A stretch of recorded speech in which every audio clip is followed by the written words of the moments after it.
د غزني ولایت د احصایې او معلوماتو ریاست له لوري د برېښنایي تذکرو نوې څانګه په مقر ولسوالۍ کې پرانیستل شوه.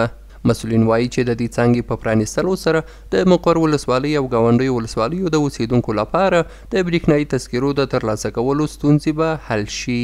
چې د دې ویش څانګې په پرانیستل کېدو سره به د غزني ولایت د مقر ولسوالۍ سربیره د لرې پرتو سیمو ولسوالیو لکه جاغوري، ګیلان او بند، ناوه او د قرهباغ ځینې سیمې د ځینې سیمو اوسیدونکو ته به لوی سهولت او اسانتیا رامنځته شي چې په دې سره به د یادو سیمو اوسیدونکي وکولای شي په کم وخت او اسانه توګه خپلې برېښنایي پیژندپاڼې ترلاسه کړي.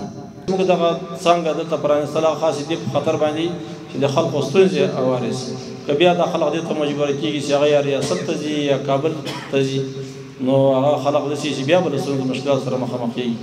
نو د هغوی دپاره انشاءالله زه په دې باندې مطمئن یم.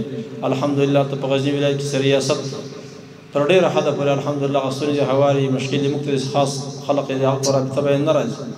د غزني ولایت د مقر ولسوال د دې څانګې د پرانیستلو مبارکي وویله او له دې مدیریت سره یې د هر ډول همکارۍ ژمنه وکړه. کوم کارمندان چې د دې په احصایې مدیریت کې کار کوي، هغو چې رئیس ته موږ پوره اطمینان ورکوو چې موږ به انشاءالله په هر وخت کې د دې خدمت کوو، یعنې له دوی سره به پوره همکاري کوو.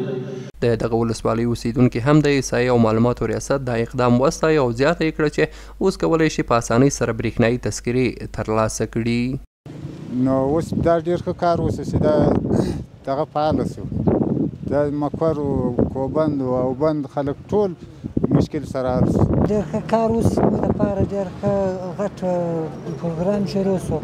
دلته موږ غټ مشکلات درلود. یو عکس مو لګاوه په غزني کې به له موږ چې 1000 افغانۍ وخت یا به جنجات را روان، نو اوس دا ډېر ښه دلته 4-5 ولسوالیو کار کوي. د احصایې او معلوماتو ریاست د مسؤلینو په وینا د اسلامي امارت ورواکمنۍ وروسته په غزني ولایت کې 250,000 برېښنایي تذکرې ویشل شوي دي.